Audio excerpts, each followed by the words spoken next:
A gente está aqui de volta com mais um Papo de Graça nessa quinta-feira, dia 6 de agosto de 2009, com o Jack, com o Habib e com o Tony. E continuando a nossa conversa que ficou de ontem para hoje sobre inveja.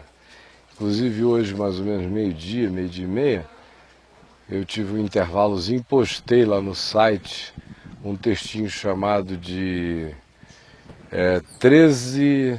Como é que tá lá no site? Eu nem me lembro mais. Dá uma olhada aí. 13 não sei o quê. Postou hoje? Postei ainda agora, meio-dia e meia. E a primeira ou segunda postagem aí no Novidades, porque eu também acho que puxei uma coisa para frente, não sei, mas deve ser a primeira. No mínimo 13 reais para o invejoso. Depois você lê, é rapidinho. Mas antes da gente ler, o Tony estava aqui me falando, gente boa, que tem gente ali reclamando no chat, que fazem perguntas e não conseguem ser respondidas. Tem duas coisas que eu queria repetir sobre isso. Número 1 é que esse não é de fato um chat. A gente abriu isso não para que quem está assistindo fique conversando entre si. É apenas para que a pessoa poste uma pergunta.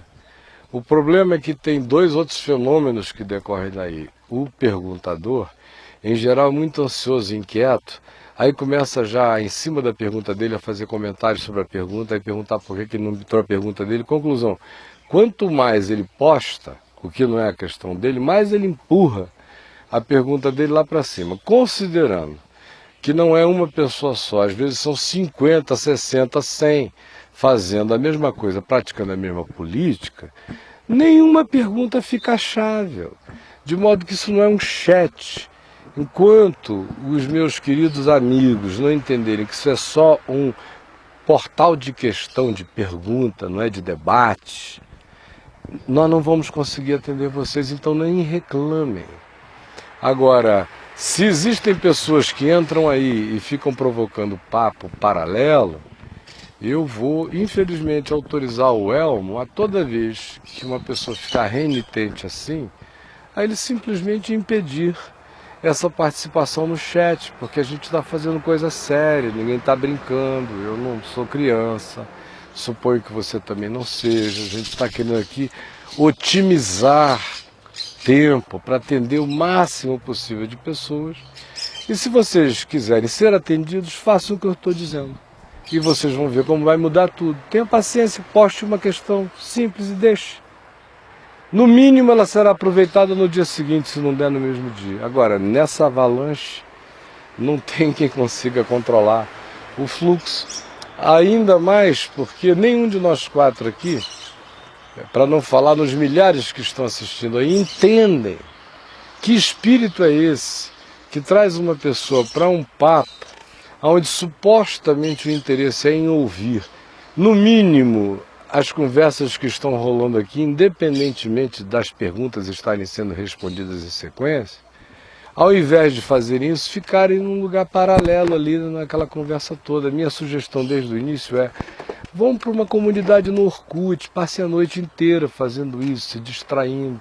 Mas aqui você não está ajudando nem a você mesmo, nem ao seu irmão, nem a coisa alguma. É um trabalho contra, ainda que a sua intenção não seja essa. Os fatos que se realizam são esses, de maneira inescapável, meu irmão. De modo que não adianta semear vento, que você vai colher tempestade. Você semeia uma tormenta de declarações, não vai obter resposta nenhuma. Ninguém vai conseguir filtrar tanta coisa. Acredite em mim, você vai ver o resultado. Mas aí, Tony? Inclusive tem um comentário do João Paulo de Oliveira Silva. Pessoal, vamos ver como vai ser o comportamento do Fonseca hoje. A culpa é minha, porque eu não consigo ler o que eles fazem e brigam comigo aqui. Não, e olha só, a gente já comprou até um computador grandão para botar aí. Você tá rindo que não é possível. A transferência A comunidade odeia o Fonseca. A comunidade odeia o Fonseca. A transferência é extraordinária, agora a culpa é do Fonseca. No início ele pedia naquele computador pequenininho para escreverem com letras maiúsculas. Nem todo mundo escrevia. Aí veio essa avalanche de comentários, é uma avidez, e todo mundo vem e pergunta o que quer, nem leva em consideração o que está sendo tratado, muitas vezes. Tudo bem, se for só uma pergunta e ele deixar, será ótimo. Mas a questão é outra. É que até numa hora dessa, a gente vê os mecanismos de transferência que são extremamente fáceis. É tão fácil eleger o Fonseca para bode expiatório da confusão chetiana do Papo de Graça. Isso para mim só traz revelações psicológicas. Sabe o que eu fico imaginando? Eu imagino que deve ter um bocado de gente que poderia falar, se eu tivesse no lugar de um deles lá, eu poderia me sair melhor. Eu não duvido que haja gente assim. Eu recebi hoje até uma carta de um irmão muito amado. E com certeza eu sairia melhor que eu. Uma carta de um irmão muito amado, que eu até entreguei para o Tonho, para se houver tempo amanhã eu responder cada pergunta dele, muito 10 segundos cada uma. Mas é uma lista de quase 40. Mas uma das perguntas é, você gostaria de convidar alguém especial para ir ao Papo de Graça? Aí me deu lá alguma lista de pessoas. Aí eu, depois de um tempo, resolvi escrever. Eu estava convidando para... Eu estava tão grato hoje de manhã a Deus, com tanta coisa que estava acontecendo, que eu resolvi escrever um textinho final, no fim da manhã, sobre o Papo de Graça. E mencionei a satisfação que está sendo para mim. E quando eu acabei de escrever o texto e o datei, eu estava já no processo de abrir o admin do site para postá-lo lá, um amigo meu de São Paulo me ligou, me dizendo exatamente isso. Ele é um querido, um amigo muito querido, e ele me ligou com o jeitão dele todo amoroso, extrovertido, e... Caião, meu amado querido, meu irmão, eu estou aqui abençoado, eu leio esse site de toda hora para as atividades da empresa, vou lá, é sempre uma alegria. Eu queria te dizer o seguinte, eu não era crente nos tempos da Vinde, quando era todo mundo atrás de ti, todas as mídias, todo não sei o que, você falando para milhões todos os dias, só sei o seguinte, esse negócio que Deus te deu para fazer agora, meu irmão, é muito superior, é muito melhor. Não atinge milhões, mas os milhares que vão atingindo, como eu, não sei quantas vezes por dia, vai vivendo um processamento. E eu falei, olha, meu mano, eu acabei de escrever um texto, eu ia postar, grato a Deus, justamente por isto. E você me telefona em cima do texto, assim, o unge e o mela. E eu vou postá-lo lá com toda gratidão em Deus. De modo que os privilégios são maravilhosos, a gente tem que aproveitar, não desperdiçar. Eu não estou sendo antidemocrático aqui em relação a essa questão do chat, senão, sinceramente, humanamente falando, eu tenho o arbítrio simples de dizer para o Elmo, tira o chat do ar agora. E ele vai sair do ar daqui a 5 minutos. É simples assim. Então, disponibilizar e insistir nessa janela de interatividade é continuar crendo na maturidade dos que possam usá-la. No meio disso tudo, tem gente que sofre de determinados comichões incontroláveis, né? Até essa aflição de teclar, de não parar, de cada frase que você diz, o cara quer fazer uma interjeição. Eles estão pedindo aqui para colocar uma janela, então, só para comentários. Mas esses comentários não precisam, porque é perder o programa, então eu não faço mais. A gente abre aqui o Papo de Graça, tira o som, nós ficamos conversando o que nos interessar aqui, e eles ficam lá do lado da janela batendo papo à vontade. É simples assim. Agora, por que eles precisam do nosso pretexto de conversa para alimentar o paralelismo distraído de um papo que só faz o cara depois voltar e perguntar tudo que foi falado enquanto ele estava se distraindo com outra coisa? É brincadeira de criança, eu não consigo ter solução para isso a não ser a que eu propus. Coisa de menino é de um jeito, coisa de homem é outro. O cara tem que decidir, vai para o chat do menino lá. Chat de homem é assim, a proposta é essa. Eu não estou dizendo façam papos paralelos, não sei o que. Não, eu estou pedindo desde o início, use só para perguntas. Simples assim. Agora, se isso virar um problema, é simples também de resolver. 90% das pessoas que participam do Papo de Graça não entram nesse chat. Costuma até mandar as perguntas por e-mail. Ou não mandam, elas se satisfazem com a espontaneidade dos temas, das conversas e tudo mais. Então, e aí esses 10% que entram aí, apenas 2, 3% criam um alvoroço. Perturba tudo. E a gente fica perdendo tempo aqui com essa irrisoriedade.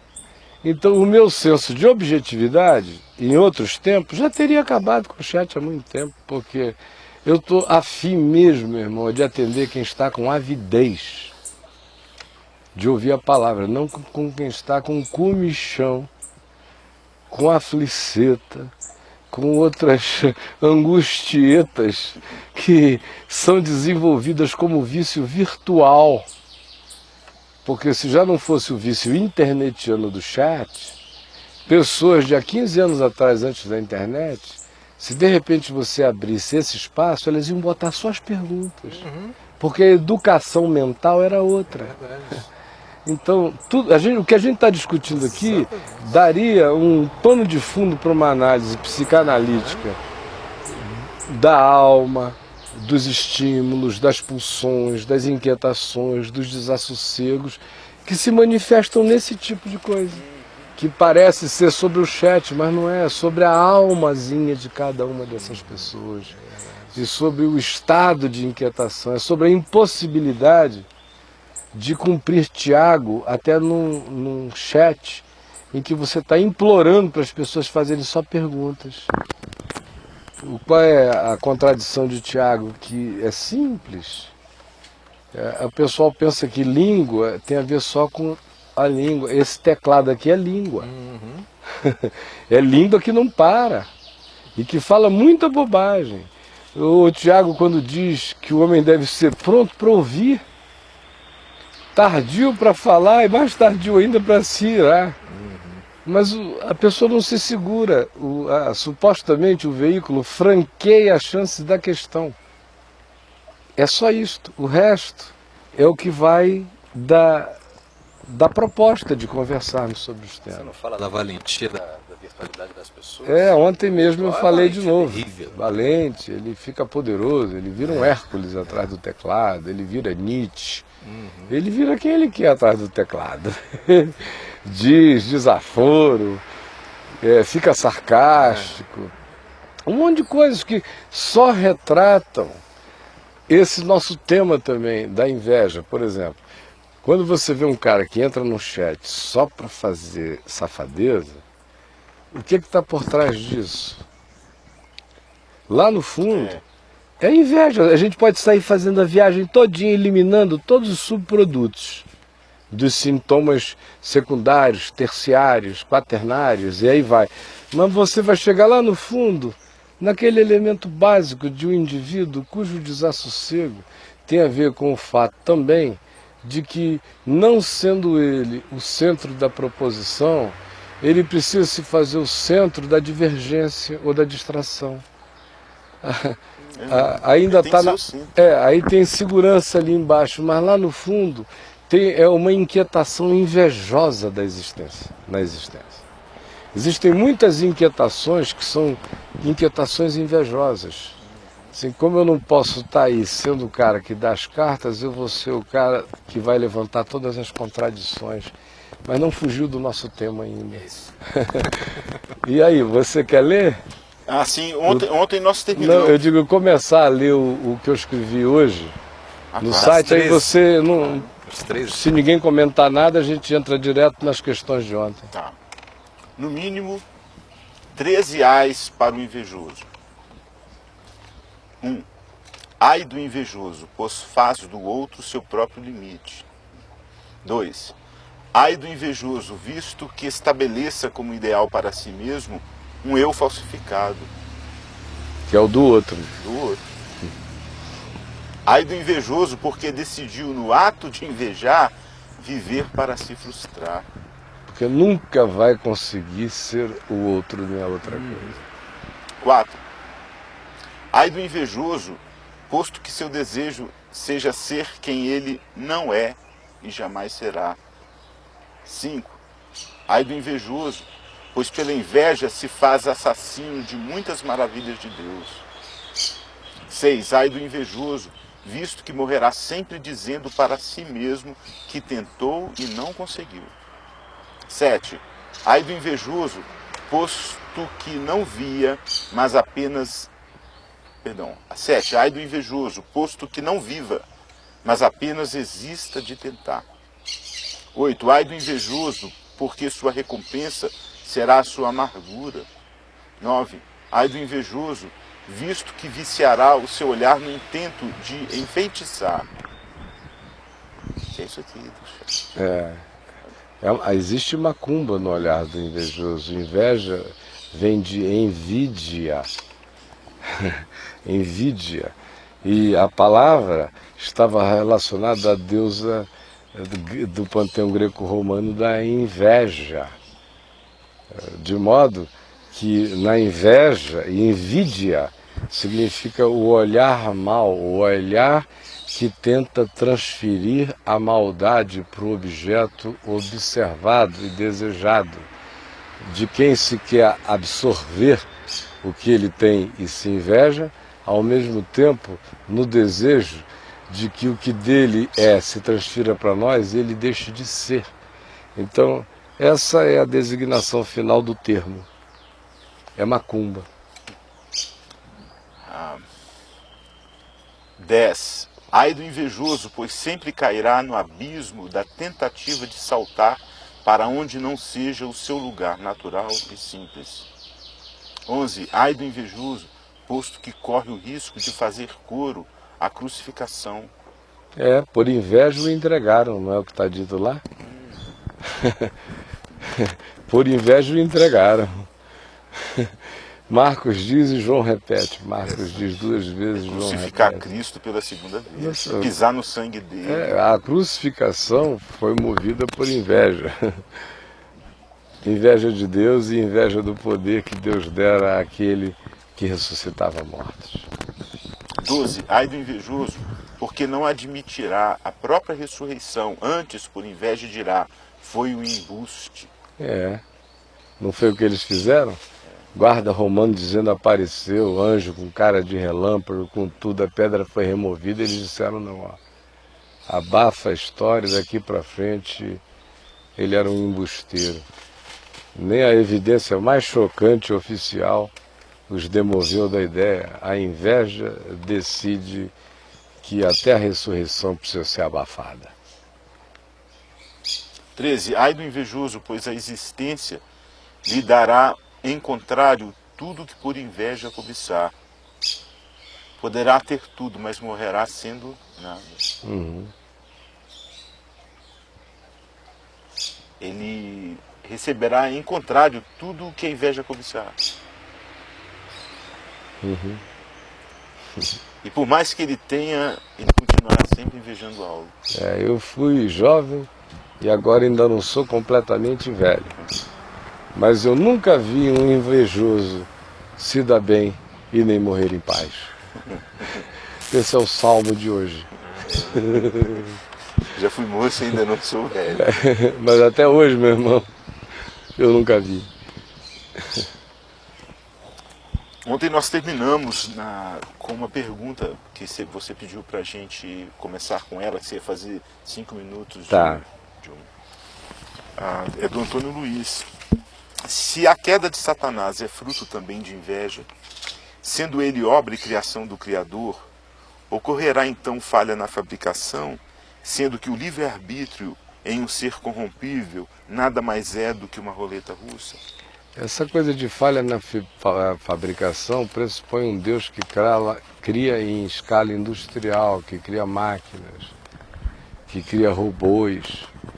Mas ele criou um ser acerca do qual se diz que era perfeito em todos os seus caminhos. Então, eu repito outra vez, pela terceira vez esta semana, em 3 dias consecutivos, A Bíblia diz que o que aconteceu a Satanás é mistério da iniquidade. O problema é que os cristãos não conseguem pensar numa existência como aquela que se supõe seja uma existência angelical em estado de perfeição, porque a gente só supõe, né? A gente só faz projeção de nós, supostamente no nosso conceito de aperfeiçoamento, projeta isso para escalas querubínicas e metafísicas. Mesmo assim a gente não chega nem perto, a gente né, não cara? eu não consigo projetar você, meu irmão, quanto mais Satanás antes de qualquer coisa, em estado de perfeição. Então isso é tanta presunção que Paulo chama de mistério da iniquidade. Ele coloca isso na categoria do mistério, do elemento indevassável, impenetrável pela lógica humana, que coloca a própria discussão para além da nossa capacidade de compreensão. Ontem à noite, pregando aqui, eu repeti pela trilionésima vez na minha vida, desde que eu tenho 18 anos de idade, o mesmo exemplo, porque até hoje eu não encontrei nenhum que seja analogamente tão ideal para dizer o que eu vou dizer depois do que ele. Então quem já ouviu 30, 40, 50 vezes, me suporte só mais uma vez. A gente está aqui no Lago Norte, na QI 13, na minha casa,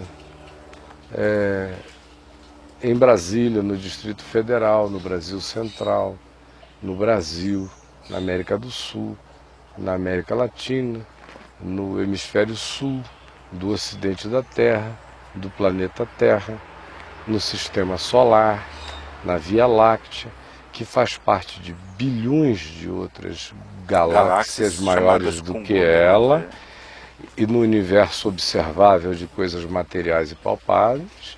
E hoje se descobre que, além de tudo que se pensava que existia, o que a gente pensava que existia não era nada. Que existem buracos negros para todos os lados, que aqui perto do nosso sistema solar tem um enorme, que o universo é um queijo suíço com passagens dimensionais para um lado e para o outro, que ele está em expansão permanente, que tem uma massa negra crescente, empurrando o universo para os confins, de uns confins que ninguém sabe que confins são tais fins, e ao mesmo tempo sabe que o universo não é infinito, porque tudo que um dia começou não é infinito, pode sair se expandindo, não sabe como, mas teve origem. O que é completamente infinito não tem origem. Então ele é apenas semi-infinito na nossa avaliação dele. Ao mesmo tempo em que tem hoje, quase que se tem certeza de universos paralelos a este, de possivelmente muitos universos paralelos, de modo que seja um multiverso, com universos de antimatéria, que isso aqui é de matéria. De antimatéria, por exemplo, de buracos de minhoca, black worms, que são capazes de fazer viajar no tempo dentro do próprio universo. Existem túneis de conexões dimensionais, hoje já sabidas pela ciência. E a gente não viu nada ainda, isso foi só o Hubble, essas bichinhas que subiram há poucos anos, ainda nem começou. Estão engatinhando e já estão assim, ó. Pois bem, isso é só aonde eu moro e não entendo. Onde eu moro e não entendo, no universo. Você entende o universo? Você conseguiu entender já, Habib? Eu tentei. Nem tentou, e você? Não, eu fico fascinado com a Lua até hoje. Com a Lua, né? Não passou daí. Pois é. Com a Lua. Agora, porque a gente não compreende isso, que para nós é um mistério. A gente vai se suicidar porque não compreende? Ora, eu existo no absurdo satisfatoriamente todos os dias. Eu como no absurdo, bebo no absurdo, faço amor no absurdo, gero filhos no absurdo, converso no absurdo, e no absurdo eu trato das coisas que não são absurdas. Aquelas que a minha mente pode ir e discuti-las de maneira proveitosa. Ninguém nunca me vê tentando discutir aquilo que antecipadamente eu já sei que a mente humana não alcança. Porque é loucura e é tolice. Você nem começa. Nem começo. Tudo que é revelado é para mim e para os meus filhos. O que é oculto é do Senhor nosso Deus. Se Ele quiser revelar, ou se Ele permitir a revelação daquilo, aí aquilo passa para a categoria das coisas estudáveis. Enquanto elas não passam, eu tenho curiosidades, interesse e tudo mais, mas não faço posições finais e nem desenvolvo nenhuma fixação ou obsessão por sabê-las como se elas fossem o sentido da vida. Bom, depois dessa curva na estrada Manaus, eu volto aqui para Manaus. Eu fiz a volta, aquela estrada lá do Tarumã, ela ia levar para um outro lugar, erraram o cálculo, ela voltou, aí ficou com o apelido de estrada Manaus. Então eu estou aqui na Manaus, saí numa direção, deixa eu voltar para pegar o fluxo. Estrada, né? Tem. O nome é Tarumã, mas na brincadeira o pessoal chama de estrada Manaus. Acabou que ficou uma circular legal, foi errado, mas deu certo. Aí, pois bem, mistério da iniquidade. Ora, se você não compreende nem o universo no qual você habita, mas você convive com ele. Porque se você não convivesse com o absurdo de uma existência que me contém e eu não a compreendo, não sei quais são os seus limites, nem do que ela é feita, nem da multiplicidade do que ela é feita, mas eu convivo com isso. Eu não deixo de beber água porque eu não entendi o Black Worm. Eu não deixo de comer, de fazer amor, porque eu não compreendo a expansão da massa negra. Nada disso me impede de viver. Mas parece que quando se trata de qualquer coisa que a Bíblia diga que é um mistério, os crentes que conseguem viver alienadamente no planeta, que não querem saber de nada, não querem saber nem da Via Láctea, não querem saber nem dos movimentos das ondas, das marés, nem da água, nem dos animais, nem de tudo que está aqui para estudar e para aprender, eles não querem. Tudo que está revelado não querem. Mas eles querem saber o que é mistério. Isto dito... Eles não entendem nem o que está revelado. Não, se você perguntar, escuta, essas Alé precisa de muita água, de pouca água, de muito sol, de pouco sol, não sei. Mas ele quer saber como é que no ambiente perfeito Satanás caiu, se foi defeito de fabricação. Se foi defeito de fabricação. No entanto, está dito que ele foi criado perfeito.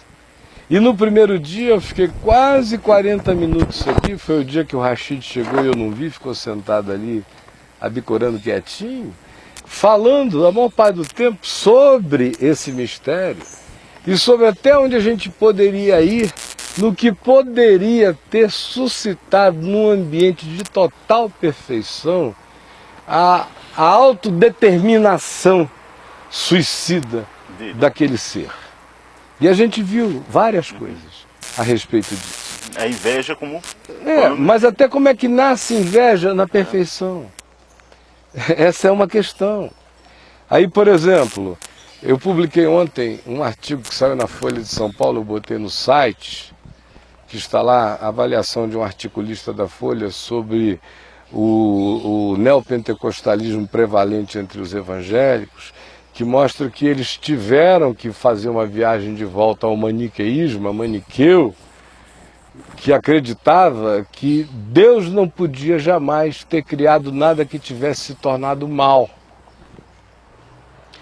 Por isso, o diabo ganha um poder de potentado, de divindade equivalente a Deus no maniqueísmo e ganhou esse mesmo poder no meio cristão neopentecostal. Especialmente onde o diabo está pau a pau com o Senhor. Por reverência, a gente continua a dizer que Deus é maior. Mas na prática o pau está cantando e o diabo está levando a vantagem mesmo. Inimigo. O inimigo, e ele é a parte, é quase autocriado, autogerado. Ele é quase o primogênito de toda a criação malévola. É ele. Então, parte do conflito dos cristãos se deriva disso que está estabelecido como prática cotidiana, nunca confessada como uma filosofia. Porque se você chegar para esses que tratam a questão na prática assim, que são quase todos os evangélicos e neopentecostais especialmente, eles vão dizer que nada isso é blasfêmio, só o Senhor é Deus. Mas na prática, meu amigo, os dois estão aí pau a pau com vantagem superior para a Ferrari do diabo nessa história toda, nessa corrida. Então, não se pode admitir, por outro lado, a verdade radical dessa coisa que todo mundo diz que quer e ninguém admite as consequências dela quando ela se manifesta, chamada livre-arbítrio. Verdade radical. Radical do livre-arbítrio. Quer ver como é que ninguém leva isso a sério até o fim? Na própria pergunta dele, ele pergunta se foi defeito de fabricação. Isso é lógica de Adão. Foi a mulher que tu me deste. É lógica de Adão em Eva, foi a serpente. Agora, se ele perguntar isso para o diabo não terá o descaramento humano de dizer qualquer outra coisa. Talvez o diabo apenas diga, machamente, fui eu mesmo que quis subir e ainda quero. Porque se eu tivesse deixado de querer, eu já tinha deixado de ser como eu sou. Porque ele não foi sutil quando ele tacou Jó. Não. Não, ele assumiu. De modo algum. Então, a gente poderia sair falando muito mais coisas, mas são desnecessárias. Eu acho que quem entende isso tem que entender também a simplificação divina que Jesus fez desse problema todo. Jesus não tentou descrever uma metafísica para o diabo. Na parábola do joio e do trigo, quando pergunta, escuta, tu não plantaste só trigo no teu campo, de onde depois vem o joio? Ele disse, um inimigo fez isso. Depois ele diz que o inimigo é o diabo. Mas ele não discute essa questão do bem e do mal. Quem nasceu cego, né? Quem pecou esses os seus pais para que nascesse cego? Ele não discutiu metafísica, chamou para o hoje. Hoje ele, vocês vão ver a obra de Deus na vida dele. Chamou tudo para as decisões que o homem possa tomar no dia chamado hoje. Quem gasta tempo com especulações de laboratório celestial, pré-criação cósmica, está dedicando a sua vida não só a uma cultura inútil, mas a uma tentativa impossível. Eu sugeriria que todo mundo que tem essa curiosidade canalizasse-a para estudar o que está acontecendo no mundo hoje, a mente humana, para entender por que um chat que é para perguntas não consegue receber só perguntas. Fica conhece-te a ti mesmo e tu vais saber bastante sobre a queda de Satanás.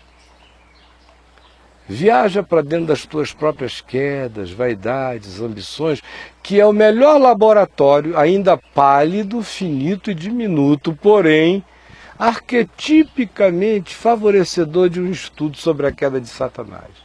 Porque eu quero dizer uma coisa a você. Tudo que eu suponho sobre a queda de Satanás, eu não tirei da Bíblia, porque a Bíblia me fornece muito pouco material. Eu tirei, sabe de onde? Da luz do Evangelho iluminando a minha própria queda humana, a minha própria depravação de pensamento, a minha própria incapacidade de viver em estado permanente de gratidão e de satisfação. Então, o pouquinho que eu sei do diabo, eu aprendi de mim. Coragem você falar isso. E quem quer que queira saber um pouquinho, olhe para o próprio coração. Porque aquela árvore do conhecimento do bem e do mal não nos catapultou para o conhecimento do bem e do mal segundo Deus de fato. Nos catapultou para o conhecimento do bem e do mal segundo a falácia de bem e de mal do tentador. Porque se ele soubesse todo o bem e todo o mal de Deus, de modo absoluto, ele não seria dentre as criaturas a mais inteligente e astuciosa, ele seria de todas elas a mais burra. É porque ele, como enganador, vive enganando e sendo enganado. Essa é outra lei do universo. Sendo enganado Não também. existe nenhum enganador que não seja enganado o tempo todo pelo próprio engano. Engano gera engano não só para os outros, mas para o enganador. De modo que quanto mais o diabo enganar, mais enganado o diabo estará. Ele consegue ser enganado. Ele se engana o tempo todo. Como é que a gente pode semear espinhos e colher verdade, luz e sabedoria? Ele se enganou. Funciona para o diabo também, meu irmão. Funciona para todas as criaturas do universo e do multiverso. Quem se exalta é humilhado. A lição número 1 aconteceu no trono de Deus antes da criação do cosmos presente, com a queda de Satanás. A quem tem se lhe dará, a quem não tem até o que pensa ter lhe será tirado, começou antes de haver mundo. E tudo mais que Jesus diz. São princípios eternos. Eternos. De modo que o mentiroso e pai da mentira jamais ficará isento da mentira que pratica. O mentiroso se mentirará até a morte. O enganador se enganará até a morte. De modo que ninguém fique pensando que o diabo é apenas aquele que engana, enquanto sabe que tudo que não seria engano, quanto mais ele engana, mais ele se torna escravo do próprio engano que ele pratica. Alguém pensa que o diabo é um ser livre. Todo aquele que comete pecado é escravo do pecado, a começar do diabo. Não é um ser livre. Não é um ser livre. Ele está vagando por aí livremente. Ele está supondo que está livre. Ele viaja na suposição de liberdade. Ele viaja nas suposições. Ele é aquele que trocou a revelação pela elucubração. Ele é que trocou a confiança por quem sabe faz a hora, não espera acontecer.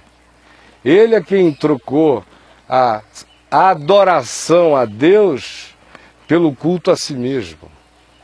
Ele é que fez todas essas inversões, de modo que ele é o herdeiro de tudo aquilo quanto ele propôs contra Deus, e contra a vida, e contra o homem, e contra todas as criaturas. É a lei da semeadura. E funciona para todos, meu amigo.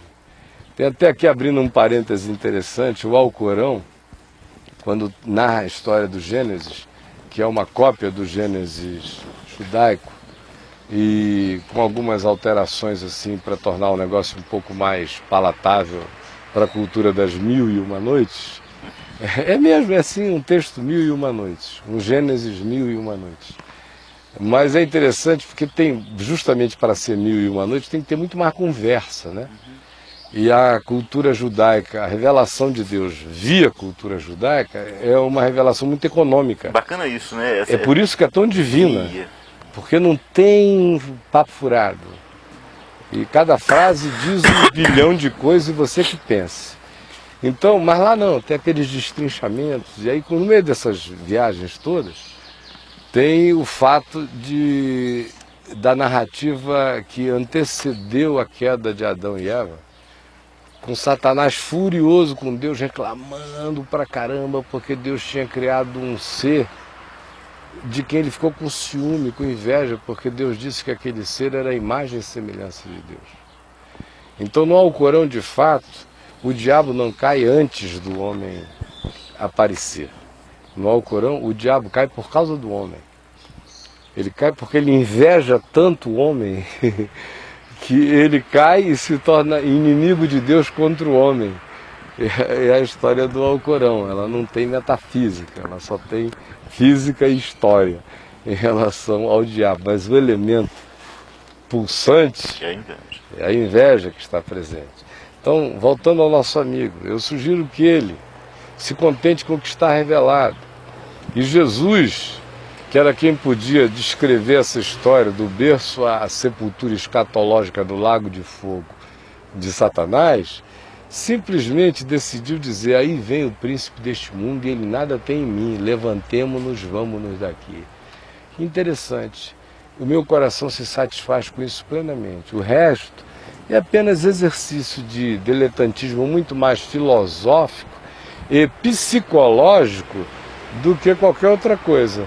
É filosófico até onde a mente possa ir, vendo questões relacionadas ao bem e o mal, até aquela hora em que o nó se estabelece e você encara a singularidade do mistério, onde a mente não passa. E do ponto de vista psicológico, porque eu sou o melhor laboratório para entender quais são os ardis do diabo. Porque o meu mal repete as insinuações dele desde o início. E ele próprio está condicionado a se alimentar daquilo que os humanos produzem. Isso é muito interessante. Daquilo que os humanos produzem. O limite do diabo estabelecido por Deus em relação aos humanos, porque se Deus não tivesse estabelecido um limite para ele, já tinha acabado há muito tempo. Mas o limite dele é que ele tem que comer a poeira do pó dos humanos. A serpente come o pó da terra. Ela se alimenta disso. O homem tem que andar e produzir. É da produção da cultura humana, do pensamento humano, dos atos humanos, das decisões humanas, do mundo humano, que a serpente se alimenta, processa e digere isso e devolve como insinuações superlativizadas com dicas muito mais malévolas. Aí o homem vai, processa o negócio inteiro, transforma em artefato, em cultura, em política, em sistema, em psicologia, em modo de entender, de interpretar. Aí serve esse pacotão se coletiviza, alimenta o inconsciente coletivo inteiro, que é a dispensa de demônios. Aí os bichos processam esse negócio inteiro. Isso vai de descobertas científicas recentíssimas às ações do serial killer mais descacetado que a gente puder conceber. Processa e devolve, processa e devolve, processa e devolve. Esse é o limite dele, a gente. Mas como nós não nos limitamos na nossa maldade, a gente está sempre oferecendo fronteiras mais dilatadas para o diabo agir entre nós. Olha isso é que ele tem que saber.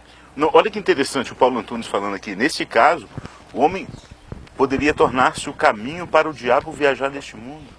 E a história do anticristo, e a história de todo mundo, e a história de todas as coisas. Olha só, nossa luta não é contra a carne nem contra sangue, mas ela se manifesta no mundo através de carne e de sangue.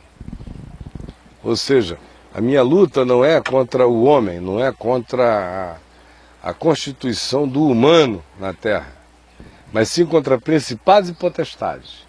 No entanto, conquanto os principados e potestades têm o poder de insinuar na invisibilidade, de sugerir dos modos mais distintos, de penetrarem, de sujeitarem, de oprimirem, até de possuírem, dependendo da circunstância, ainda assim essas coisas vão ficando no campo da marginalidade do poder diabólico. Senão, quase todo mundo estava possesso. Senão seria quase impossível fechar um negócio. Seria quase impossível qualquer coisa.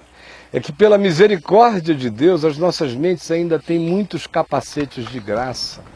Que Deus botou aquela limitação que você falou. Ainda tem muita misericórdia. Do contrário, meu irmão, isso aqui já tinha virado o inferno de Dante, ia ser uma brincadeira, um convento para a gente, a Disneylândia. Nossa, então, a misericórdia está poupando a gente o tempo todo, o dia inteiro. No entanto, a questão qual era? Eu fui falar de Dante e me desviei do pensamento. Não, era dos principais e potestades. Então, no entanto, a maior parte das manifestações acontecem através de carne e sangue.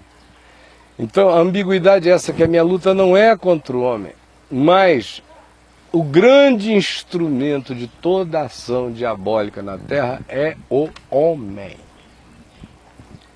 Se a gente tivesse a chance de pesquisar o mundo agora e ver quantas pessoas estão genuinamente possessas de um demônio no planeta agora, talvez fossem 1%.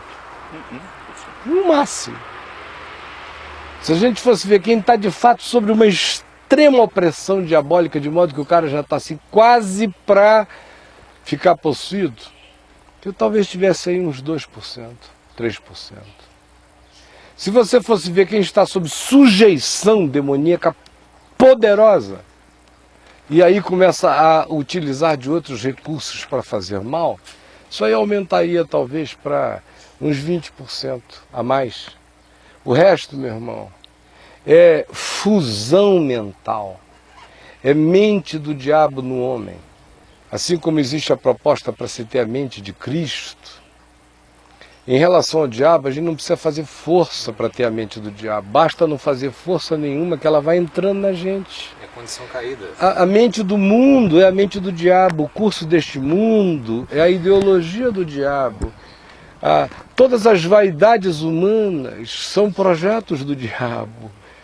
Isso parece chocante para as pessoas ouvirem, mas é verdade. Eu não estou aqui para mentir com isso. Eu não minto com isso para a minha própria vida. Eu vou tentar mentir com isso para a vida dos outros. Não precisa mitificar. Mas é fato. Então, por isto aqui, a gente vê, eu vejo o Bill Clinton ir lá na Coreia do Norte. Fiquei feliz, eu gosto muito do Clinton. Tem gente que não entende por causa da Mônica Lewinsky. Coitadinho, coitadinha da Hillary, é tudo um bando de desgraçado, essa mídia maligna, todo mundo pega a secretária, dá o rabo pro diretor, faz não sei o que e ficam lá 2 anos com o pinto do Clinton, atrapalhando o mundo. Mas, pois bem, o Clinton foi lá e fez a paz. Eu fiquei orando.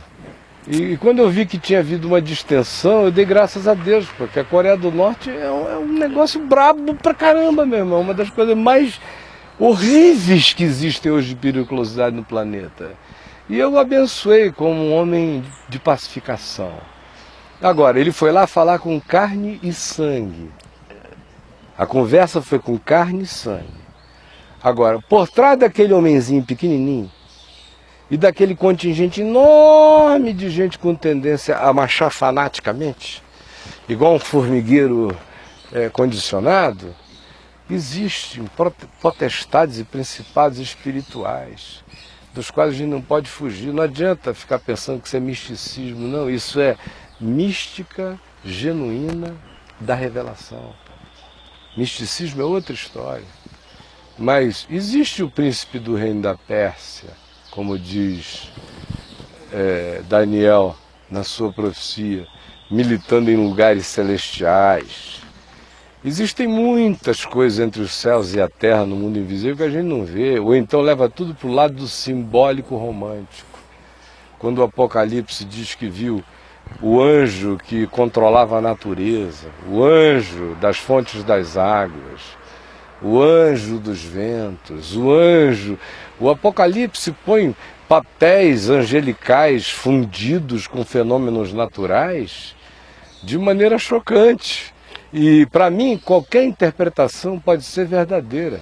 Deus é Deus, né, Caio? Qualquer uma, tanto pode ser simbólica, quanto a gente pode ficar chocado mesmo, que assim como existem principados espirituais sobre nações, existam principados e soberanias sobre dimensões inteiras da criação.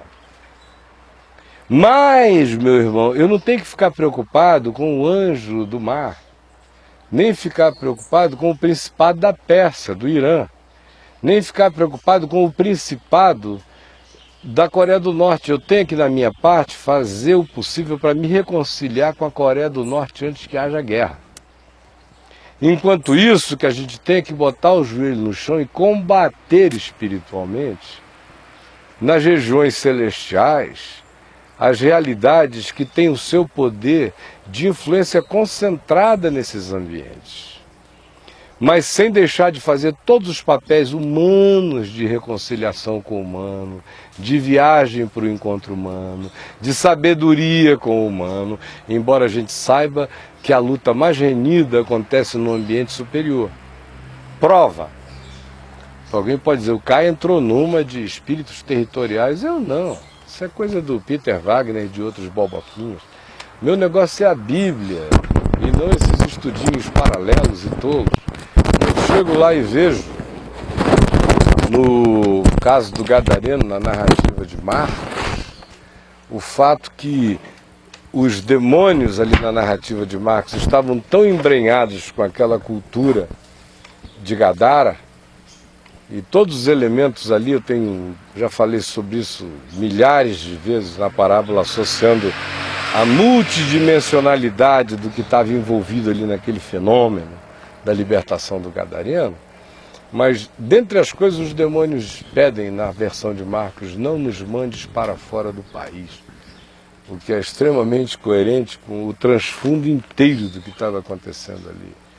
Então é óbvio que Jesus também estabeleceu um determinado elemento de vínculos de espíritos com determinadas regiões e regionalidades, com casas humanas, casas feitas por humanos e com a casa da habitação humana. Ou seja, o que o Evangelho descreve é uma determinada fixação de demônios em fixarem-se.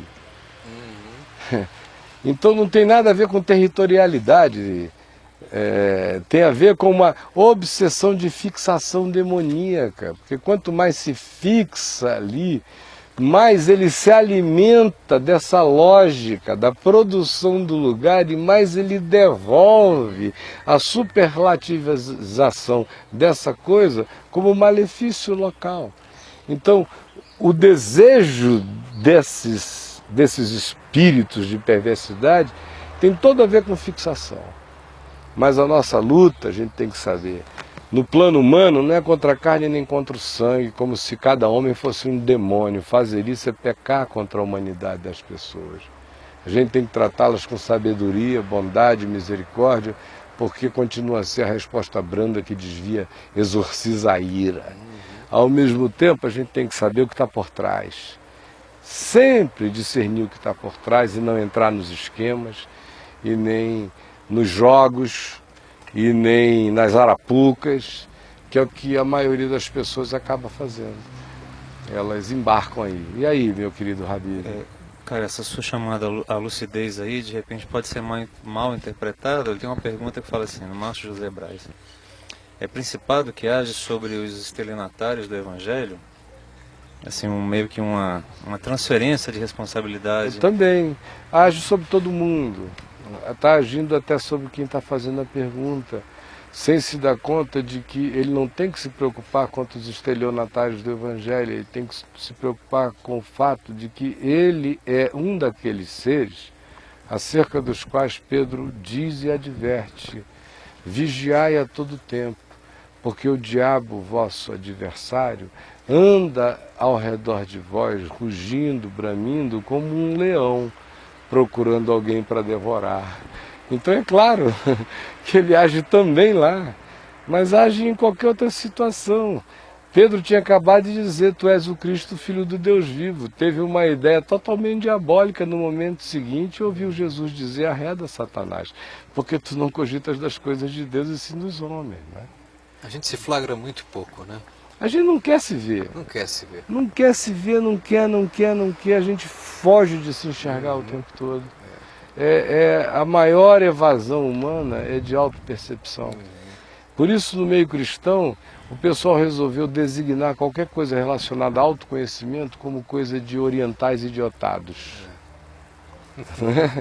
De orientais idiotados. Porque o cara não quer se conhecer mesmo.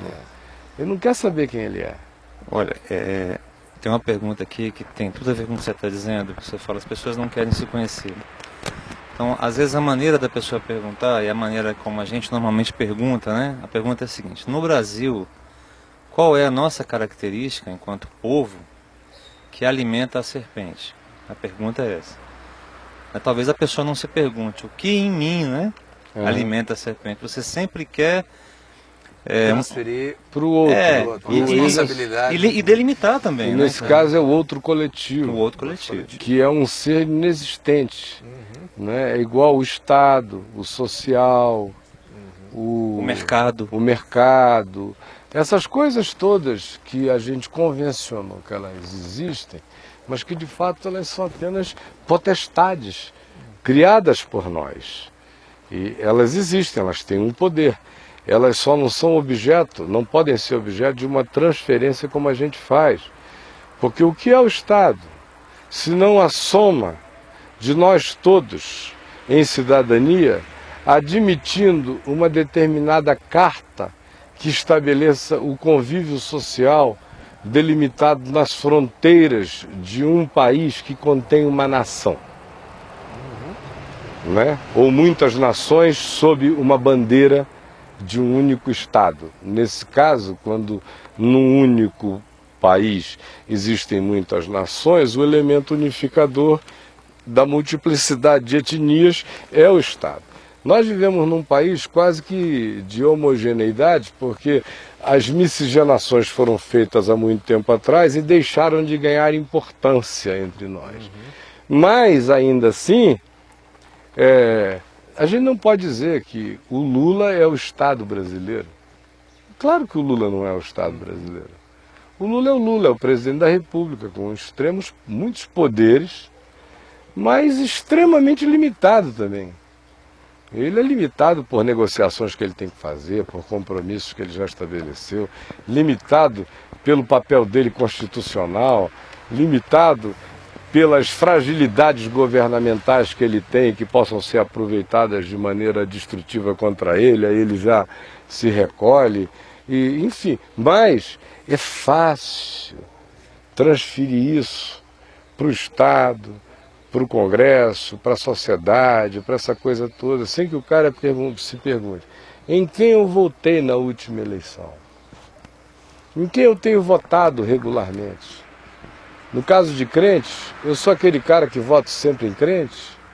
Então, meu amigo, você é cúmplice de tudo que os crentes vêm fazendo no Congresso desde 1982, no mínimo.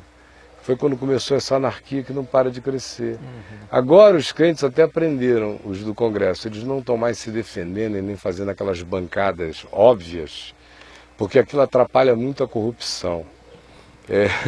Deixa a bancada centrão, bancada fica muito visível. Aí, escândalo dos anões, né? Só dava evangélico, tudo dos vampiros ou dos sanguessugas evangélico.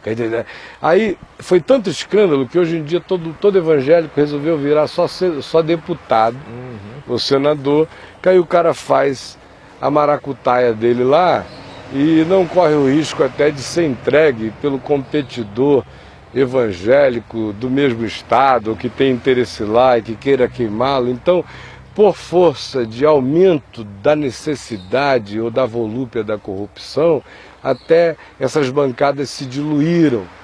Mas as pessoas não perguntam quem é que elas estão pondo lá sistematicamente. Quais são as escolhas delas o tempo todo. Porque quando eu voto em alguém e vejo que o cara fez uma coisa errada, eu não escrevo contra ele. Eu fico zangado comigo. E decido na minha própria consciência qual é o meu caminho. Porque, sinceramente falando, eu não dependo do Brasil, nem de Estado, nem de mercado, nem de nada para determinar o meu caminho. Ele pode ter facilitações ou dificuldades, adicionais e circunstanciais, mas desde que eu admiti que o Evangelho é o meu caminho, ele não está dependendo disso. Por exemplo, hoje eu sou um ser praticamente sem cidadania, desde 1998. Porque em 1998, quando vim de fábrica de Esperança quebraram... Você não diz diplomaticamente. Não, eu tenho passaporte. E eu era o único responsável por tudo aquilo, eu me tornei o herdeiro de todos os problemas. Então, eu provavelmente nunca mais na vida vai poder ter um cartão de crédito pessoal, conta bancária no meu nome. Aí eu até posso, é só recontinuar o meu CPF, mas é abrir hoje e amanhã, ter lá um monte de malucos querendo ver o que eu depositei com ordem para congelar qualquer que seja o meu salário. Então, eu não tenho conta bancária desde 98. E nem esquenta a cabeça com isso. Não, eu sofri sem conta bancária 2 meses. E sem cartão de crédito 3. Depois eu descobri que eu não preciso de nada disso. Até carteira de motorista, ela está vencida há 10 anos e eu não renovei. Não renovei. Não estou pensando em viajar para lugar nenhum, não preciso disso, eu vou ali no mercado e volto. Quando não me pegam, não estou com paciência para esse testezinho. Em outras palavras, eu fui ficando sem lenço e sem documento e achando tudo muito bom. Deve ser um treino já para o tempo do 666. Porque eu estou já tão na birosca do português da esquina, já tudo ali naquelas bases antigas. A sua identidade transcende isso aí. E eu não estou nem um pouco preocupado. Né? Eu não tenho nenhuma propriedade, eu não tenho nenhuma no nome de ninguém. Não tenho nada mesmo. Agora, eu nunca me tive tanto. Nunca me tive tanto, nunca estive tão bem. E eu estou apenas dizendo isso a propósito aí do que a gente está conversando, mas também querendo acentuar o fato de que muitas coisas que dizem respeito àquilo pelo que as pessoas matam e invejam, não tem nenhum sentido. Por exemplo, eu estou vivendo maravilhosamente bem há 11 anos sem nenhuma dessas coisas, sem sentir falta delas. Às vezes gostoso de se sentir um homem antigo, só ter dinheiro no bolso. O que você ia perguntar, Davi? Deixa eu te perguntar uma coisa, cara, em cima inclusive dessa experiência sua pessoal. O desenvolvimento da sociedade, a necessidade de você se submeter a uma série de controles, sejam eles de ordem prática, financeira, jurídica, econômica, que envolve carteira de identidade, carteira de trabalho, CPF, cheque, conta, propriedades, todo esse conjunto de coisas que são todos subaspectos do ter, da propriedade, da delimitação de territórios como sendo locais que separam pessoas das outras, né, e tudo mais.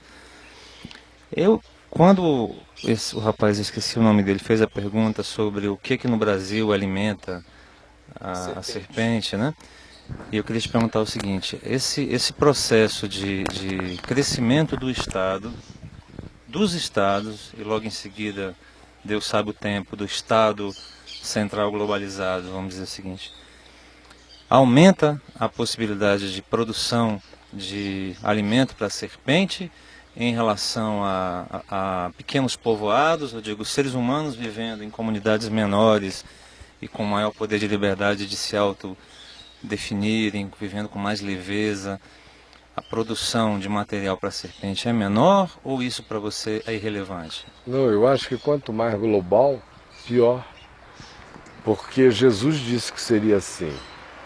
Jesus disse que chegaria aquela hora, lá em Lucas 22, ele diz: acautelai-vos, porque vai chegar a hora em que as consequências da embriaguez, da orgia, da dissolução, das preocupações deste mundo, as consequências, as reverberações, os ecos, as frequências, vão cobrir toda a face da Terra e não vai haver ser humano que escape delas.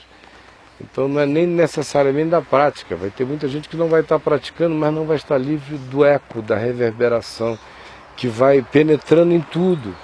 Por exemplo, eu chego no Amazonas hoje como amazonense e praticamente só encontro sotaque de amazonense em amazonenses que nunca viajaram ainda para fora do estado. Aí você ainda encontra aquele velho sotaque amazonense. Do contrário, meu amigo, quem já viaja uma vez por ano, fica um mês no Rio, vai acariocando o seu sotaque. Sem falar que as novelas globais, há 35, 40 anos, chegando lá, foi diluindo as amazonicidades das expressões, até o sotaque. Hoje em dia a Adriana chega lá e ela diz assim: ah, que bom que eu ouvi, esse aí ainda tem sotaque de amazonense, porque tem um bocado de gente que já perdeu. Então estou falando de coisas básicas para você ver o poder dessa influência. Coisas básicas, mas entranhadas, tão entranhadas quanto a língua máter, tão entranhadas quanto a fonética da matriz original, que vão sendo diluídas pela insistência. Imagina a carga de valores e de corrupção. Então aqui no Brasil, que alimenta a serpente, pelo amor de Deus, é o pacote inteiro. Tem muito pouca coisa aqui não alimentando a serpente. Muito pouca coisa. O fluxo é uma catarata de Iguaçu na boca da serpente. Até não é nem irônico, infelizmente, é inapropriado e nem é verdadeiro em relação à natureza. Mas é apropriado que ali nas cataratas do Iguaçu aquela gargantona seja chamada de garganta do diabo. Porque aqui neste país atualmente, meu amigo, o dragão está jogando um dilúvio brabo e ungido. Porque houve um tempo que eu pensava, puxa, quantos eram os centros espíritas que se contabilizava naquele tempo que se dizia que havia, não sei quantos, 200 mil centros espíritas no Brasil, havia não sei quantos terreiros de macumba, havia não sei o quê. Agora tudo isso virou brincadeira. O problema hoje é que tem milhares de igrejas de macumba no país, ungindo a porcaria inteira. Então, além de tudo, o falso profeta no Brasil se associou à besta e à grande Babilônia, à grande meretriz. No Brasil existe um pequeno apocalipse bem forjado, bem formado, com um Estado perverso e corrupto, com uma meretriz que tem a ver com a cultura da sedução profundamente ativa e com um falso profeta abençoando qualquer que seja a situação, porque o negócio é auferir proveitos. Então o pacote está feito. E ainda tem uma igreja que falsifica Jesus, o que mais podia piorar o processo, né? Agora, você que teve experiência também de vivência com os indígenas e com os líderes espirituais indígenas também, em contrapartida de algo que a gente possa chamar de um arremedo de igreja. Tá? Comparando, se é possível comparar, a grandeza é outra, mas a perversidade de um líder religioso, de uma comunidade de massa, vai ser sempre maior do que a perversidade de um líder de uma pequena comunidade indígena? Ou isso vai depender exclusivamente da personalidade do líder em si? Ou essa cultura leva a pessoa a um pico máximo de perversidade de cacique acaba rápido. Ah, é? Acaba rápido. Porque a moçada percebe... Porque só tem macho lá, só tem macho e é muito pouca gente. Se o cara quiser tiranizar, o matam. Rapidinho. Ontem eu estava inclusive vendo na televisão uma cena antiga de um cacique que sequestrou 2 pessoas há poucos anos. E aí o cacique ainda vendou os caras, botou amarrado no chão e veio covardemente com um porrete desse tamanho, querendo quebrar a cabeça dos caras, e quem peitou o cacique foram as mulheres da tribo. Meteram o peito e disseram, aqui você não mata ninguém não, meu irmão. E tudo. Ou seja, a proximidade cria também o espaço para a hombridade se manifestar. Num estado diluído, ninguém, não tem homem falando, tem papel ou tem cochicho. As decisões não republicanas são cochichos. Ou então é o memorando, o memo. Aí o memo vai para o Habib. Aí o Habib não gosta do memo, mas recebeu do superior, e o que ele pode fazer? Ele tem que encaminhar para o Jack, que é o gestor daquela área. Aí o Jack chega de, puxa vida, safadeza isso aqui, mas o que eu vou fazer? Eu vou encaminhar para o oficial que vai distribuir isso aqui. Aí o oficial pega e diz, pô, safadeza esse negócio. Mas o que eu vou fazer? Está vindo com a chancela da presidência da República, eu vou fazer. Aí vai. Aí o sujeito que vai executar a medida vai chegar chateado, constrangido, quase que pedindo desculpa. Mas olha, eu tenho que fazer porque é a minha profissão. Aí Jesus diz, Pai, perdoa-lhes porque eles não sabem o que fazem. É a diluição dos processos de comando. Você vê em todas as organizações que vão cascateando piramidalmente o processo de comando, e quanto mais intermediários houver, mais arbitrariedade vai acontecer sem a culpa angustiada do executor, porque ele tem sempre alguém superior para quem transferir a decisão. Lava a mão. Ao mesmo tempo em que o emissor original do memo, o presidente, não se sente mal, porque ele diz, não, eu só tomei uma medida protocolar da presidência, mandei um memo. E quando o negócio acontece na ponta, ele vê pingos de sangue como decisão dele, ele chega e diz assim, que pena, porque a minha decisão, se bem executada, não causaria aquilo. Aí vai dormir também. É um homem de fronteira. E o diabo inteiro fica tudo endiabrado e todo mundo transferindo uma coisa para outra. Na tribo não dá. O cacique não tem memo para mandar. Ele chega lá e diz, será assim? O pessoal obedece se achar que dá. Mas se ele insistir e alguém achar que não dá, ele vai amanhecer mortinho, meu irmão. E não haverá ninguém perguntando sobre a injustiça praticada, porque a tribo inteira terá feito antes um acordo tácito de energias e olhares a respeito da inescapabilidade daquela ação. Então, se for diluindo, há um livro do psicólogo Scott Peck, que escreveu um livro chamado The People of the Lie. Ele foi psicólogo do exército americano, do Marine Navy, por ali, no tempo da guerra do Vietnã, e ele foi membro de um dos grupos de psicólogos que foram estudar alguns daqueles massacres americanos no Vietnã, completamente inconcebíveis, porque eram todos garotos de família, bem educados, meninos que não estavam ali para aquilo. Mas naquele processo, a selvageria tomando conta, depois de um tempo houve massacres inconcebíveis. E aí você vai analisar o esquema da cadeia de comando inteiro. Nenhuma daquelas pessoas individualmente conseguiria chegar e fazer nada, matar nem ninguém. Mas no coletivo se dilui toda a pessoalidade e praticamente toda a responsabilidade, porque são transferidas para os comandos superiores.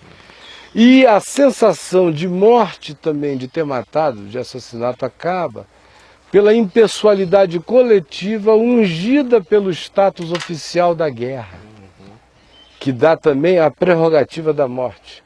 Ou seja, outro dia a gente estava vendo um filme, Adriano e eu, aí alguém perguntou a um militar na guerra, você já matou alguém? E o cara estava na guerra há 10 anos. Aí ele falou, umas 15 pessoas. Aí a Adriana falou, só? Aí eu falei, não, ele não está contando aquelas de essas aí não existem, são todas impessoais. Ele só está contando aquelas em que houve olho no olho. Aí ele considera que ele matou um homem. Sem olho no olho, foi igual, não chega a ser brincadeira de circo de eliminar boneco, porque ele sabe que o boneco de lá atira e pode matá-lo. Então, um nervoso danado. Mas ele não vai para a tenda ou para o acampamento dele aquela noite dizendo eu devo ter matado 80, ou 50, ou 30.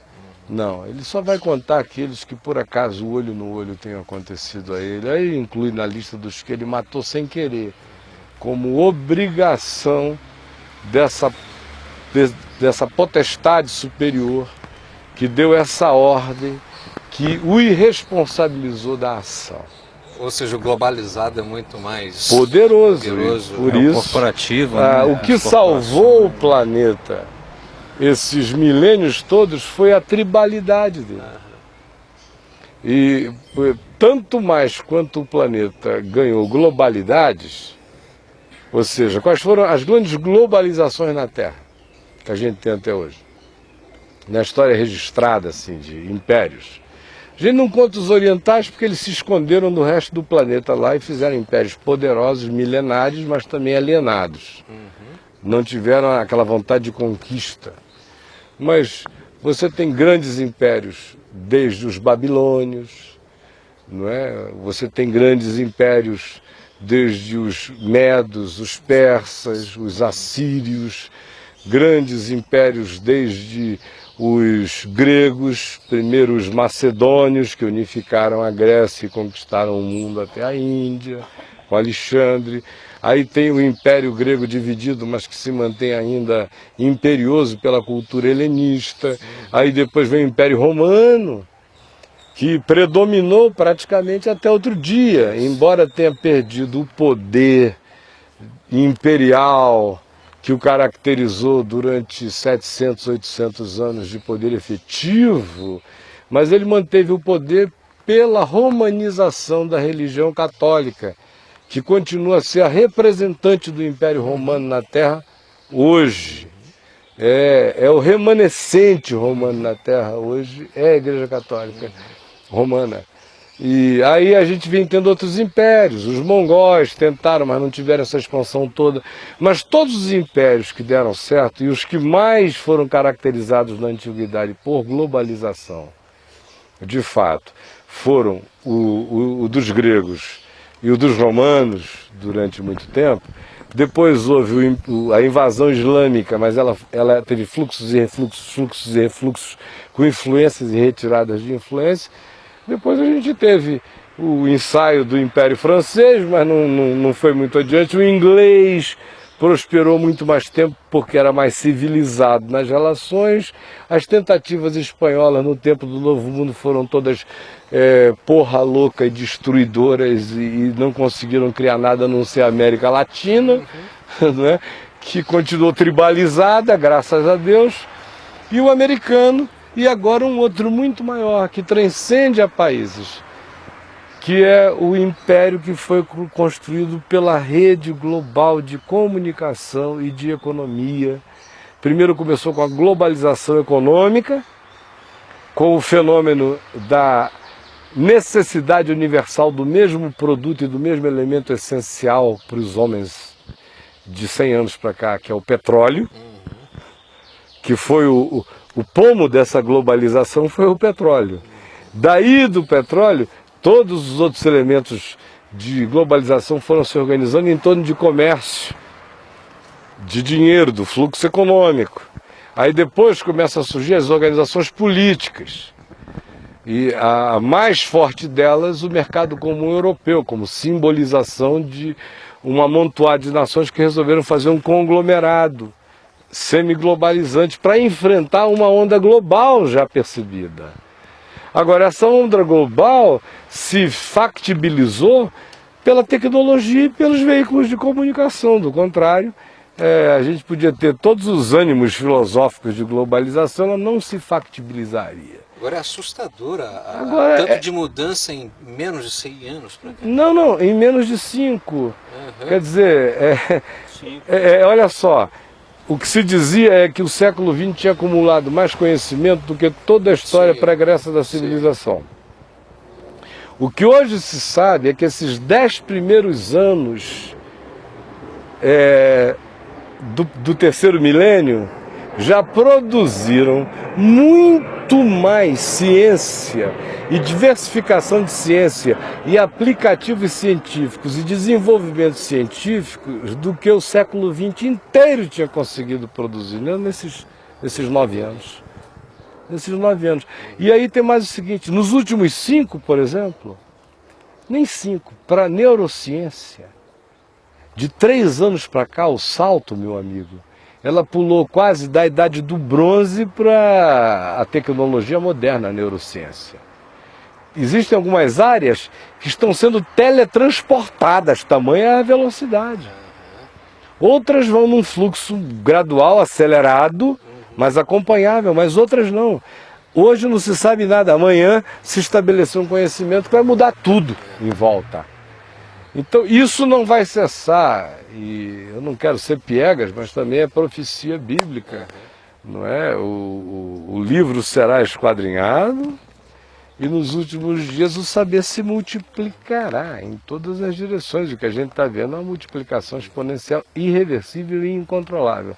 Mas voltando ao tema, quanto mais global for, mais clonal de clonagem será, mais homogeneizante de doenças, enfermidades, ambições, necessidades de consumo, de tudo, todas as mazelas de um pedaço da terra se tornarão mazelas da terra toda.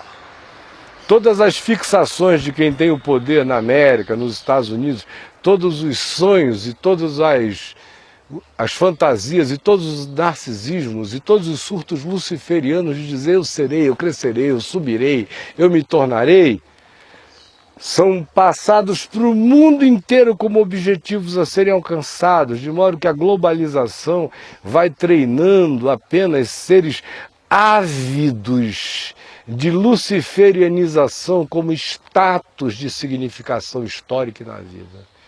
Esse é o mundo que você está construindo e é isso que a gente vai assistir e está assistindo. O tempo acabou. Tem alguma coisa aí, meu amigo Habib? Não, um comentário só sobre o fato de que a organização, pela sua observação, que a organização hierárquica da igreja, você foi expresso, disse que ela favorece a infernização, né, como qualquer outra corporação. E pelo que você está comentando, a gente pode também dizer o seguinte, que o aumento da inveja vem no nível também exponencial a esse processo que a gente está ocorrendo de, vamos dizer assim, porque nas sociedades mais antigas, nas sociedades tribais, primitivas, por mais que você ansiasse por uma vida melhor, as pessoas elas eram muito individualizadas, né? As pessoas tinham características muito próprias, né?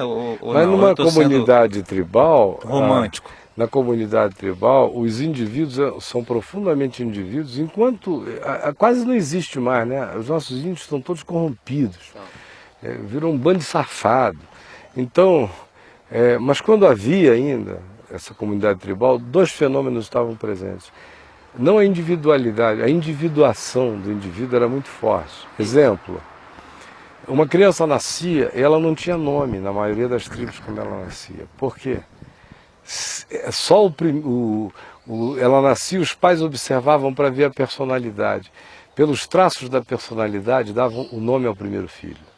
Quando nasceu o segundo filho, ele não ganhava nome mesmo do pai nem da mãe. Sabe por quê? Quem tinha que dar nome a ele era o irmão. Que era para dar ao irmão uma liga com ele. E não fazer dele um competidor.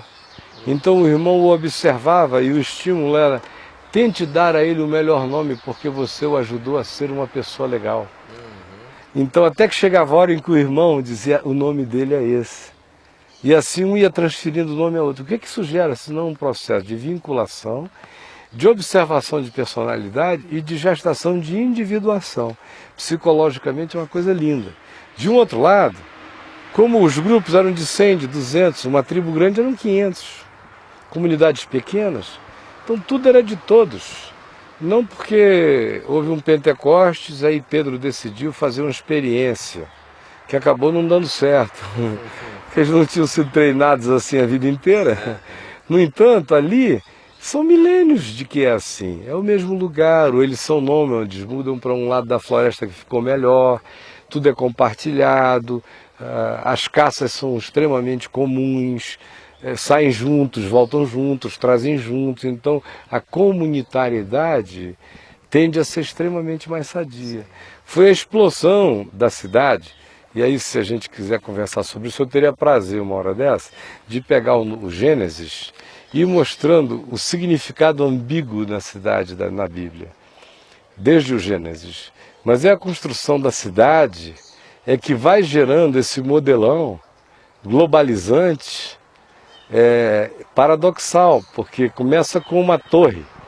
Vamos fazer tão alta que todo mundo nos veja e tenha vontade de ficar em volta.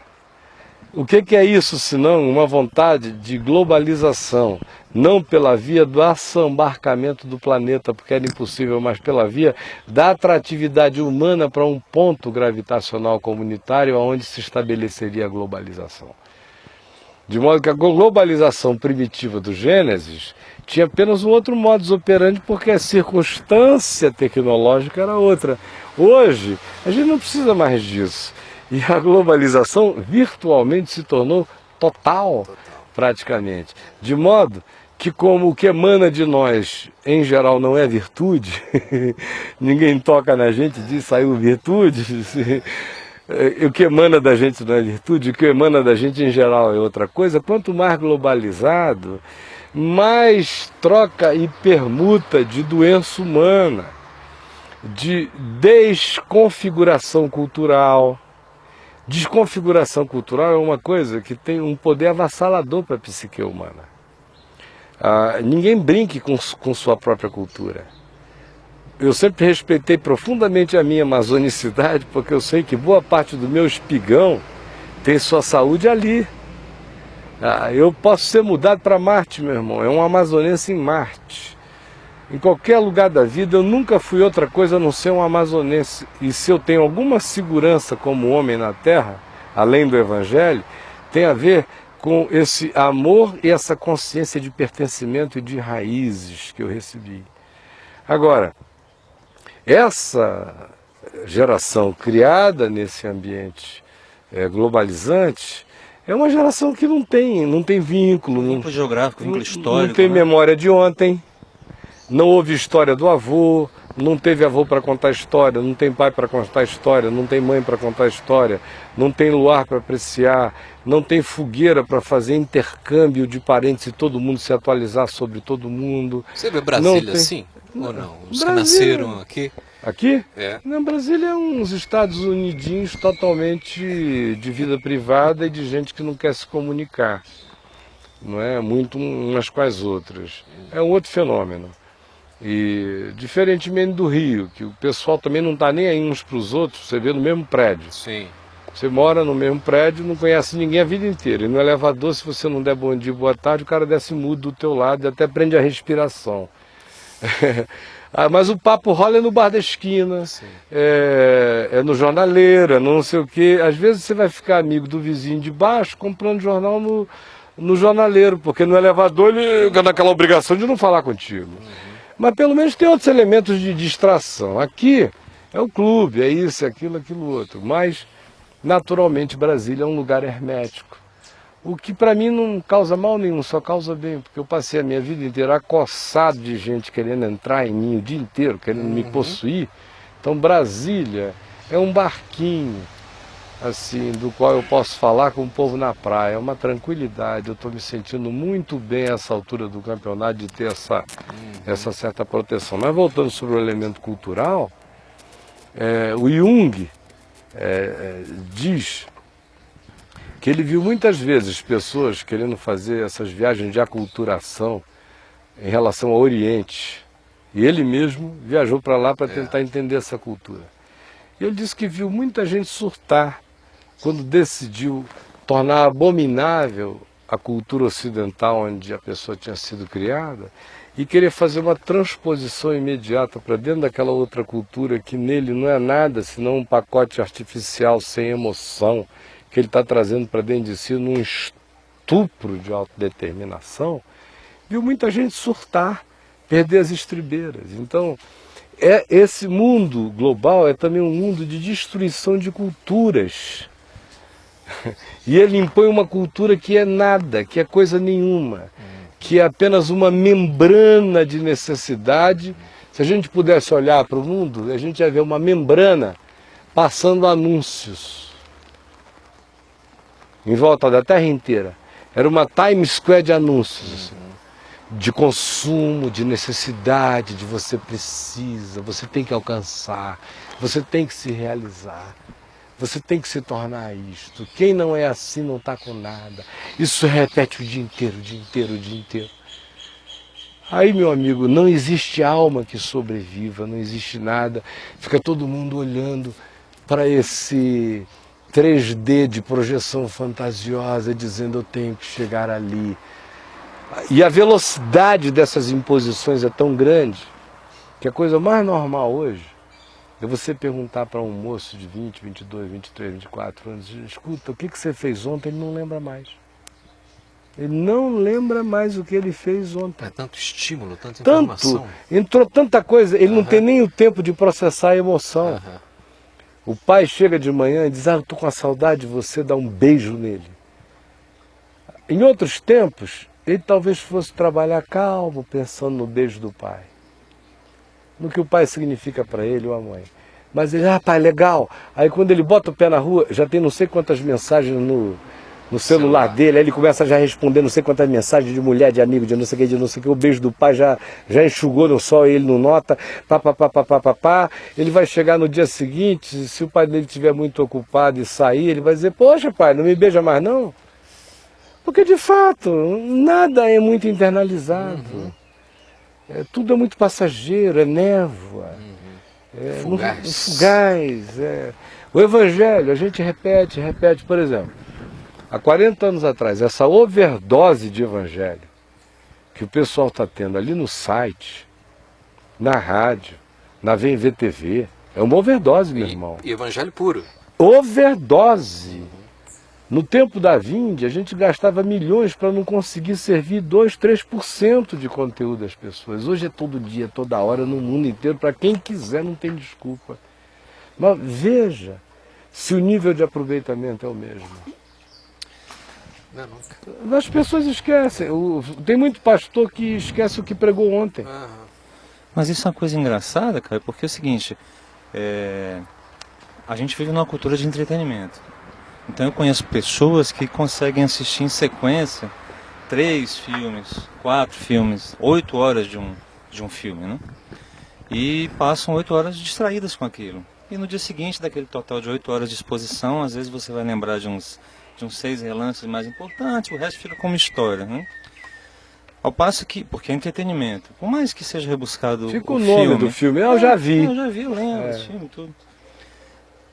Agora, quando a gente pega, por exemplo, para ler o Evangelho, qualquer trecho da Bíblia, se a gente for honesto com a gente, ele exige uma predisposição do coração muito grande e uma sinceridade de fé de que o que você está lendo é um tesouro inestimável que vai exigir de você uma reflexão que demanda abertura e muita predisposição de tempo. E normalmente a gente não faz isso. Normalmente o que eu percebo nas pessoas que correm atrás da mensagem de Jesus, elas querem uma intensidade equivalente a uma cumilança ou um mega entretenimento. Eles querem, de fato, sabe o quê?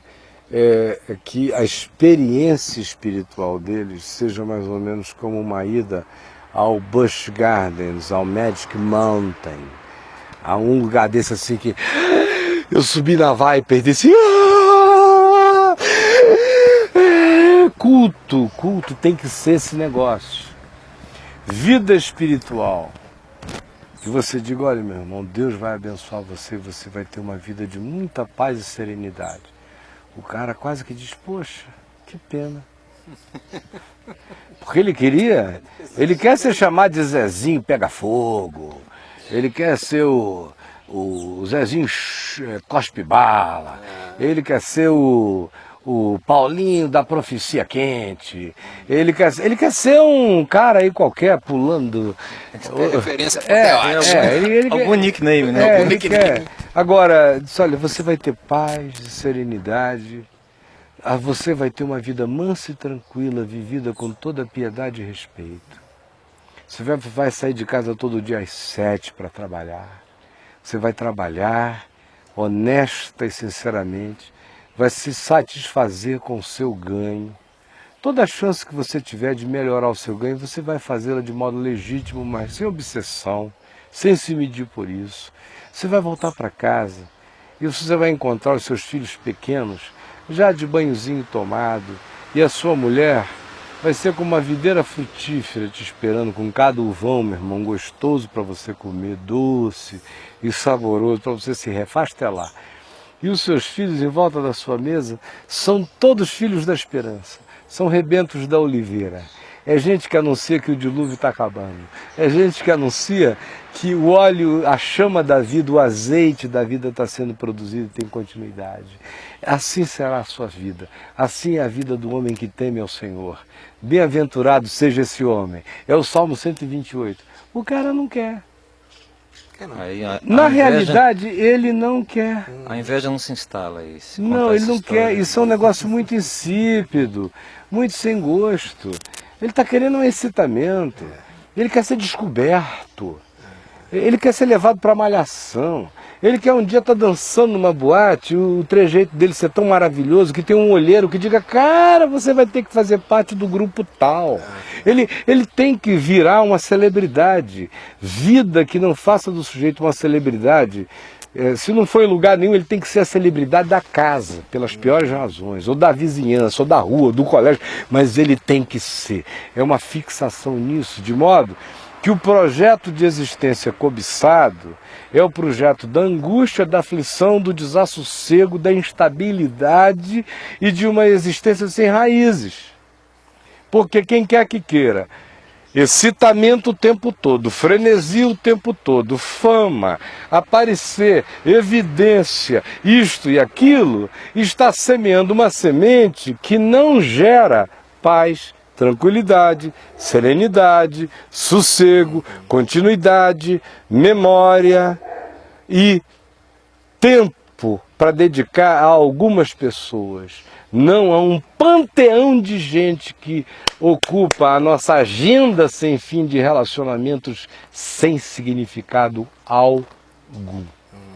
Aí eu não vejo muita esperança para essa geração. O pessoal vai ter que botar chip de memória mesmo, porque eles não têm nenhum interesse em amor de memorizar nada e pensar que recordar é trazer do coração, do cor.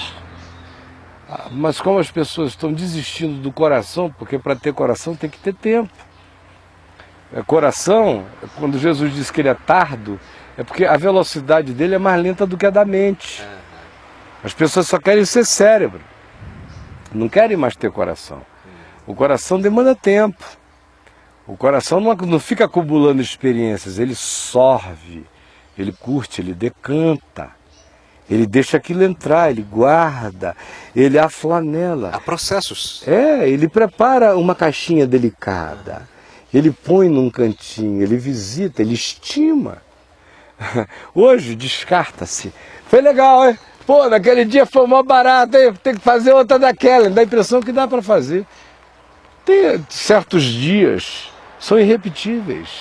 Essa geração acha que dá para repetir todos os dias porque eles não se reúnem em torno de relacionamentos, eles se reúnem em torno de eventos. Tem carne, tem escola, tem mulher, vai ter homem, vai ter uma música rolando, legal, vou estar lá. Mas não tem nada a ver com gente, tem a ver com evento. Por isso que ele diz, vamos fazer de novo sexta que vem? Porque se tivesse a ver com gente, não dava para fazer de novo sexta que vem, só dá para fazer cada vez. E cada outra vez a gente não sabe se será como foi.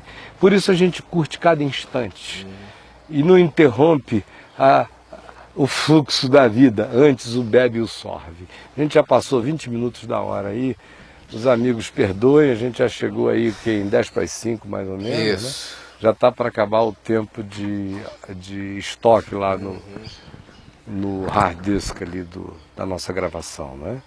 Para repetir à noite. Alguma coisa aí, Habib? Não, eu acho que só esclarecer que o pessoal está perguntando por que parece que você teria ficado ontem de responder aquela pergunta sobre inveja de Jesus, mas na verdade você não disse isso. Você disse foi que aguardava que a pessoa que fez a pergunta esclarecesse melhor, delimitasse exatamente o que ela queria dizer por aquilo, porque eu só dei duas alternativas, isso. ou é isto ou é aquilo. Aí até onde consta não... Se não me der a resposta, continua sendo apenas ou uma coisa ou outra. Isso, né? Aí como não houve essa carta, não chegou, a questão ficou Então escrevam para papodegraca@vemvtv.com.br, vai cair na caixa postal do Tom, que estava sentado aqui e saiu para ali, eu nem perguntei porquê, mas ele está ali dando uma descansada. Bateu uma dorzinha aí na neuropatia, né, mano? Mas você tá gostoso aí, apesar da dor, né? Não tá melhor que eu tô te ouvindo mal, mas tá belíssimo. É mesmo, né? Que bom. First class. Então, gente boa de Deus, amanhã a gente volta. Na mesma hora, às 15 horas, ouçam hoje às 9h30 a repetição do Papo de Graça que foi ao ar na quinta-feira passada. Lhe será extremamente útil. Recomendem o site aos amigos, enviem os textos. Vamos fazer isso tudo atingir muita gente. Não tenha vergonha do Evangelho, porque ele é o poder de Deus para a salvação de todo aquele que crê. Um beijão para você e obrigado, amigos queridos. E você, Tom, querido. Obrigado. Tchau, tchau. Bye, bye.